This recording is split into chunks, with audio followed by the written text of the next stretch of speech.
Hello student, स्वागत है आपका आपके चैनल द फाइट एग्जाम में। कोई भी एग्जाम को फाइट करने के लिए हमारे चैनल को जरूर सब्सक्राइब कीजिए। चलिए, हम लोग पढ़ रहे थे साइंस और इसमें हम लोग क्वेश्चन आंसर देखते हैं। और मैं आपको बता दूं, ये सेट जो है हमारा चौथा सेट है, ठीक है। तो इसको आपको क्या करना है, याद जरूर कर लेना है और किस तरह से इसको याद करेंगे वो मैं आपको बताता हूं।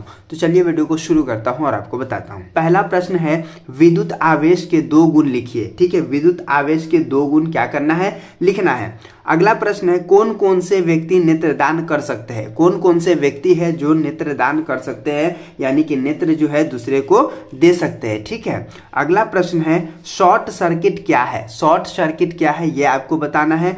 अगला प्रश्न है, ओम के नियम क्या है। ठीक है, ओम के नियम क्या है ये आपको लिखना है। और दो बात मैं बता देता हूं, ओम के नियम लिखने के लिए जो है क्या करिएगा, ठीक है ना, इसका ग्राफीय विधि भी आता है तो वो भी आप याद कर लीजिएगा, और एक सिंपल भी रहता है तो वो भी लिख लीजिएगा। दोनों आप याद जरूर कर लीजिएगा, ठीक है।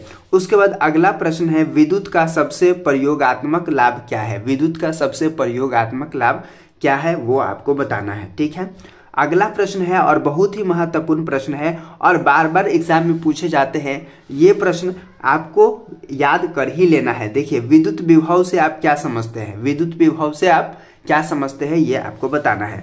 अगला प्रश्न है, चिकित्सा विज्ञान के क्षेत्र में चुंबकत्व का क्या महत्व है। यानी चिकित्सा विज्ञान के क्षेत्र में चुंबकत्व का क्या महत्व है ये आपको क्या करना है, बताना है।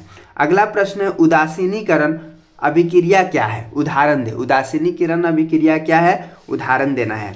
अगला प्रश्न है, ठीक है, संचारण किसे कहते हैं, इसके दो उदाहरण दे। संचारण क्या होता है, संचारण किसे कहते हैं, और इसको जो है दो उदाहरण क्या करना है, देना है। अगला प्रश्न है कि सोडियम को किरोसिन तेल में डुबोकर क्यों रखा जाता है। सोडियम को किरोसिन तेल में डुबोकर क्यों रखा जाता है ये आपको बताना है। अगला प्रश्न है, अधातु ऑक्सीकारक क्यों है। अधातु जो है ऑक्सीकारक क्यों है ये आपको बताना है। और अगला प्रश्न है, उपधातु किसे कहते हैं। ठीक है, अगला प्रश्न है, उपधातु किसे कहते हैं।